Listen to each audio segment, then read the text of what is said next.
నమస్తే, నేను మీ Gopi. Welcome to Telugu రాజ్యం. ఈరోజు పాకిస్తాన్ సెనేటర్ పాల్వా షెకాన్ ఒక సంచలనమైన వ్యాఖ్యలు చేసింది. ఏంటంటే అది భారతదేశంలో ఉన్న అయోధ్య రామ మందిరం కూల్చేసి అదే ప్రదేశంలో బాబ్రీ మసీదుని కట్టిస్తా మా ఆర్మీ అధినేత చేత అని ఆమె ఒక సంచలనమైన వ్యాఖ్యలు చేసింది. అదేవిధంగా ఈ మొక్కతే కాదు, పాకిస్తాన్లో ఉన్న చాలామంది ఏదైతే నాయకులు కావచ్చు, లేకపోతే మరి ముఖ్యంగా ఆ ప్రాంతంలో ఉన్న సైనికులు కావచ్చు, వాళ్ళందరూ కూడా విపరీతమైన వ్యాఖ్యలు చేస్తున్నారు. సో భారతదేశంలో ఉన్న ప్రతి ఒక్కరిని చంపేస్తాం, ఆ చంపేసిన తర్వాత ఆ నది పారదు, ఆ నదిలో మీ నెత్తురు పారుతుందని మాజీ ప్రధాని కొడుకు బుట్టు కూడా ఈ వ్యాఖ్యలు చేయడం జరిగింది. సో ఈ విషయం మీద మీరు ఈ విషయాన్ని ఖండిస్తారా, అదే ఏకీభవిస్తారా? ఎట్లా? డెఫినెట్ గా. అయితే ఇక్కడ ఒక విషయం మనం గమనించాలి. పాల్వా షెకాన్ ఎవరైతే సెనేటర్ ఉన్నారో ఆమె చేసినటువంటి వ్యాఖ్యలు మాత్రం చాలా చాలా సీరియస్ గా మనం పరిగణించాలి. ప్రస్తుతానికి ఉన్నటువంటి సిచ్యువేషన్ లో అంటే 2-3 వేరియేషన్స్ లో కూడా 2-3 రకాలుగా కూడా తను మాట్లాడడం జరిగింది. ఒకసారి తను ఏం మాట్లాడిందో మనం ఫస్ట్ విందాం. సో యాక్చువల్గా ఈ మొహం కూడా ఎవరో తెలియదు సార్. ఫస్ట్ ఆఫ్ ఆల్ కేవలం మీడియాలో హైలైట్ అవడానికి ఈ విధంగా చేస్తుండగా పొద్దున ఒకటి వచ్చింది. पालवा शेकान तकसीम है, उस फौज का कोई सिख फौजी पाकिस्तान पर हमला करने को तैयार नहीं है, पाकिस्तान से जंग करने को तैयार नहीं है, क्योंकि उनके लिए गुरु नानक की धरती है, उनके लिए ये पाक धरती है।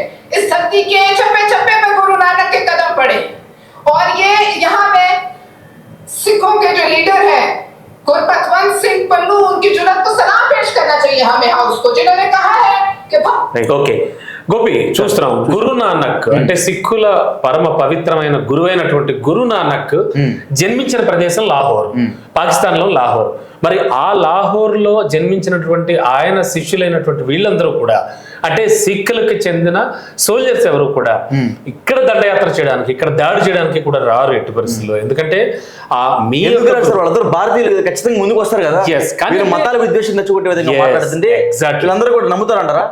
ఎగ్జాక్ట్లీ. అంటే జనరల్గా ఏమంటూ ఉంటారంటే యుద్ధానికి వెళ్ళినప్పుడు కానీ లేకపోతే ఎవరినైనా లొంగ తీసుకోవాలనుకున్నప్పుడు కానీ ఏ కంట్రీని ఎవరైనా సైనిక చర్య చేసినప్పుడు కానీ సామధాన భేద దండోపాయాలంటారు. అంటే ఏంటంటే ఎలాగోలాగా నిన్ను వశపరుచుకోవడం, నేను నీ సామ్రాజ్యాన్ని కబళించడం, అంటే నిన్ను ఏదో ఒక విధంగా మభ్యపెట్టి ఏదో ఒక అంటే ఇక్కడ ఏం జరుగుతుందంటే ఒక సెంటిమెంటల్ గా అంటే ఒక మత విద్వేషాలను రెచ్చగొట్టే రీతిలో ఈమె చేస్తున్నటువంటి వ్యాఖ్యలు కూడా ఉన్నాయి. అంటే ఈమెనే కాదు, ఇంతకు ముందు చేసినటువంటి వాళ్ళందరూ కూడా అంటే పాకిస్తాన్ లో ఉన్నటువంటి ఆ లీడర్స్ అందరూ చేస్తున్న వ్యాఖ్యలు కావచ్చు, సెనేటర్స్ కావచ్చు, ఇంకా వాళ్ళందరూ కూడా చాలా తీవ్రమైన వ్యాఖ్యలు చేస్తున్నారు.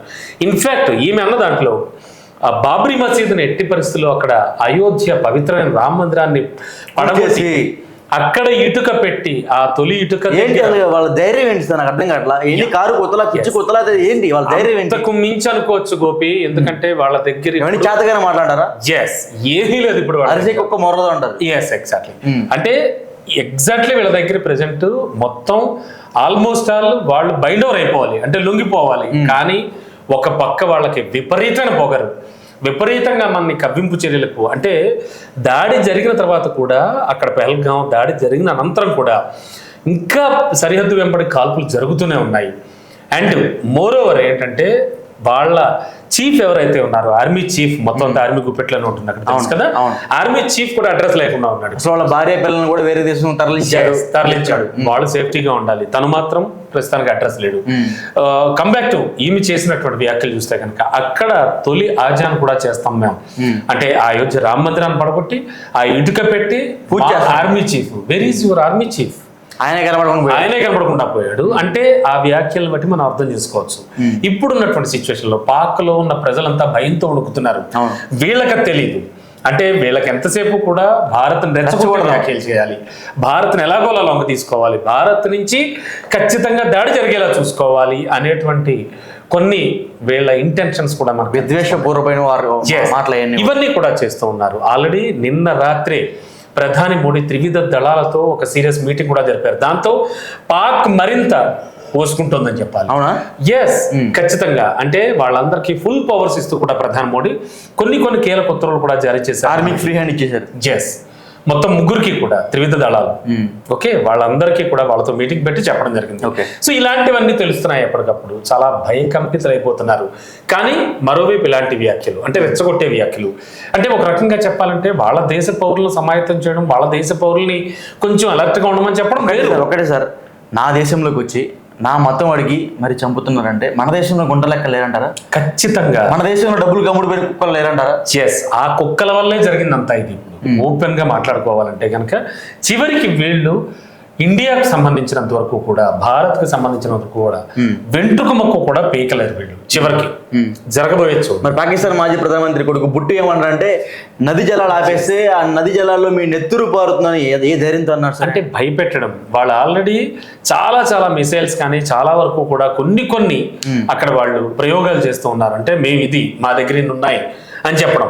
ఇప్పుడు యావత్ ప్రపంచం అంతా కూడా చూస్తోంది మన వైపుకి. అమెరికా, రష్యా, అండ్ మీకు మరో బ్రేకింగ్ న్యూస్ కూడా చెప్తాను నేను. చెప్పండి. పాకిస్తాన్ కి అత్యంత చేరువలో ఉన్న ఆఫ్ఘనిస్తాన్ అంటే తాలిబాన్లు. తాలిబాన్ పాక్ మీద అటాక్ చేస్తున్నారు. పాక్ సైనికులు తాలిబాన్లు కొట్టుకు చేస్తున్నారు. లిటరల్లీ చెప్పాలంటే రీసెంట్ డెవలప్మెంట్. అండ్ అంటే పాకిస్తాన్ కి ఆ రకంగా కూడా, అంటే ఆఫ్ఘనిస్తాన్ కూడా ఇండియాకే పర్వతం. మోడీ దౌత్యం వల్ల ఆఫ్ఘనిస్తాన్ కూడా ఒక రకంగా చెప్పాలంటే మన వైపుకే తిరుగుతోంది. మనకు ఫర్గానే ఉంది. ఆఫ్ఘనిస్తాన్ పేరు చెప్తే తాలిబాన్లు అసలు నరమేధానికి తలపడుతూ ఉంటారు వాళ్ళు. అటువంటి సిచ్యువేషన్ లో ఉన్నటువంటి వాళ్ళు కూడా, అంటే ఇలా దాదాపు ఆల్మోస్ట్ ఆల్ కంట్రీస్ అన్ని కూడా ఒక్క చైనా మినహాయిస్తే, చైనా కూడా ప్రత్యక్షంగా చేయకుండా సరే పరోక్షంగా నడిపిస్తుంది. ఎగ్జాక్ట్లీ వాళ్ళు డైరెక్ట్ గా కొన్ని హెల్ప్లు చేయరు వాళ్ళకి, చాలా పరోక్షంగా. ఎందుకంటే ఫైనల్ గా వాళ్ళ అల్టిమేట్ గోల్ కూడా ఇండియాని దెబ్బ కొట్టాలి. ఓకే, బట్ డైరెక్ట్ గా కొడితే వాళ్ళ వ్యాపారాలు దెబ్బతింటాయి మనతో ఉన్నాం.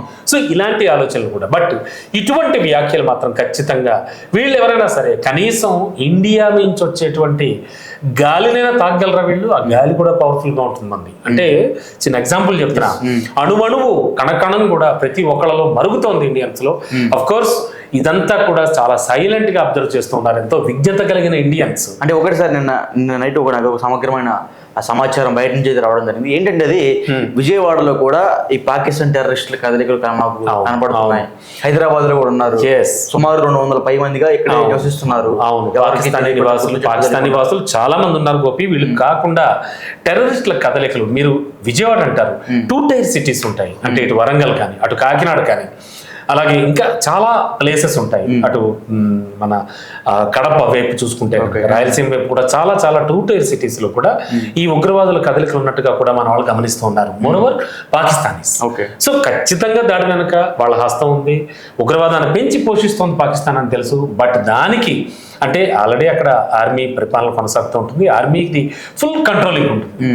ఆల్మోస్ట్ ఆల్ వాళ్ళే ఎక్కువగా వాళ్ళంతా కూడా అక్కడ కంట్రోల్లోకి తీసుకుని వాళ్ళే వ్యాపారాలు సైతం నిర్వహిస్తూ ఉంటారు వాళ్ళు, ఆర్మీ వాళ్ళు. మీకు తెలుసా అక్కడ ఇలాంటివన్నీ జరుగుతున్నటువంటి తరుణంలో వీళ్ళు చేసేటువంటి వ్యాఖ్యలు మాత్రం ప్రతి ఇండియన్ని ఆలోచింపజేస్తున్నాయి. బట్ వీళ్ళ ముందు ఇంకా ఏమీ లేదు. అంటే ఎటువంటి ఆప్షన్ కూడా లేకుండా వీళ్ళు ప్రస్తుతానికి ఆర్మీతో వస్తున్నాం. ఏమైతే భయపెట్టిన సందర్భం చూసారు ఒకసారి. అవును, మా ఆర్మీతో వస్తున్నాం, అయోధ్యను సమాధి చేసి బాబ్రీ మసీదుని కడుతున్నాం, ఏం ఎక్కుంటారు ఎక్కువ ఆ మాటలు మాట్లాడింది. ఎగ్జాక్ట్లీ ఏమీ చేయలేరు. చివరికి వీళ్ళు ఏమీ పీకలేరు మాత్రం ఓపెన్ గా చెప్పుకోవచ్చు. బట్ జరుగుతున్న పరిణామాలని అంతర్జాతీయ సమాజం అబ్జర్వ్ చేస్తోంది. మరోవైపు ఇండియా కూడా చాలా ఓపిక్ గా వేచి చూస్తోంది. అంటే ఇండియాని ఎలాగోలా రెచ్చగొట్టి కిలికి ఇండియా నుంచి సైనిక చర్య జరిగేలా చూద్దాం అనేది జరిగితే అసలు ఏం వస్తుంది సార్? వాళ్ళ దేశంలో ప్రాణ నష్టం జరిగిపోతుంది కదా. అంటే దేశాల మధ్య ప్రాణ నష్టం జరిగిపోతుంది. ఆ ఆలోచన లేదు వాళ్ళకి. ఆర్థికంగా కుంగిపోయి ఉన్నారు ఆల్రెడీ. ఆర్థికంగా ఎంతో నష్టపోయి ఉన్న పాకిస్తాన్ ఆ ఆలోచనలు ఏం చేయకుండా ప్రస్తుతానికి ఎప్పటికప్పుడు ఇండియా మీద అక్కసు వెళ్ళగక్కడం, ఇండియా గురించి బ్యాడ్గా మాట్లాడడం, ఇండియన్ గురించి తక్కువ చేసి మాట్లాడడం, ప్రతి చోట కూడా అంతర్జాతీయ వేదికలపై కూడా మనం చూస్తే కనుక ఇండియాను తక్కువ చేసి మాట్లాడడం, ఏమనంటే POK గురించి మాట్లాడడం, అదొక్కటేనా ఇష్యూ? మీ దేశంలో ఉన్న దరిద్రాన్ని నువ్వు చూసుకో ఫస్ట్. దాని నుంచి ఎలా బయటపడాలో ఆలోచించు. ఇండియా నుంచి ఆల్రెడీ గగనతలాన్ని కూడా మూసేయడం జరిగింది. అఫ్ కోర్స్ పాకిస్తాన్ తన గగనతలాన్ని మూసేసింది, ఇండియా నుంచి ఫ్లైట్లు వెళ్లకుండా. దానివల్ల ఇండియాకి వచ్చి పెద్ద ప్రాబ్లం ఏం లేకపోయినా కూడా రీసెంట్ గా ఇప్పుడు మళ్ళీ మన ప్రధాని మోడీ తీసుకున్న మన ఏవియేషన్ అంటే DGCA తీసుకున్నటువంటి డెసిషన్ తీసుకుంటే కనుక మనం పాకిస్తాన్ నుంచి వచ్చేటువంటి ఫ్లైట్లు ఏవి కూడా ఇండియా నుంచి రావడానికి వీల్లేదు. దాంతో వాళ్ళకి వేరే కంట్రీస్ ఎక్కడికి వెళ్ళాలన్నా కూడా ఖచ్చితంగా వాళ్ళకి మోర్ అండ్ మోర్ ఎక్స్పెన్సెస్ అయిపోతాయి. ఎగ్జాక్ట్లీ. మరి దానివల్ల వాళ్ళకే కదా లాసు. ఇలా మరోవైపు సింధు జలాలను బంద్ చేయడం దశల వారీగా, అది కూడా చాలా ఫ్యూచర్ లో పాకిస్తాన్ చాలా పెద్ద దెబ్బ కాకపోతుంది. సో ఇన్ని పరిస్థితుల నేపథ్యంలో మీరు చెప్పండి, పాకిస్తాన్ ఏం చేయగలదు? ఏం చేయలేదు, అందరూ తెలిసిన విషయమే. Yes. ఏం చేయలేదు, కాకపోతే ఇలాంటి వ్యాఖ్యలు చేసి రెచ్చగొట్టడం కుక్కలాగా మురుగుతా అని బయట అంటున్నా. అంతే అంతే అంతే తప్ప జరిగేది ఏమీ లేదు గోపి. సో ఫైనల్ గా చూద్దాం. ఒక్క మాటలో చెప్పండి, ఏం చెప్తారు ఈ ఓవరాల్ విషయం? ఎగ్జాక్ట్లీ, వెంట్రుక ముక్కు కూడా పీకలేరు ఇండియాకి సంబంధించినంత వరకు మాత్రం ఓపెన్ గా మనం చెప్పచ్చు. రైట్, థ్యాంక్ యూ అండి. Thank you. హలో, తెలుగు రాజ్యం ఛానల్ చూస్తున్నారా? సామాజిక రాజకీయ జీవన చిత్రణే తెలుగు రాజ్యం. అతిశయోక్తులు అసత్యాలు ఉండవు. రాజకీయ కోణం కాదు, ప్రజా కోణమే కొలబద్ద. తెలుగు రాజ్యం వీక్షణ మీ ఉత్తమ అభిరుచికి నిదర్శనం.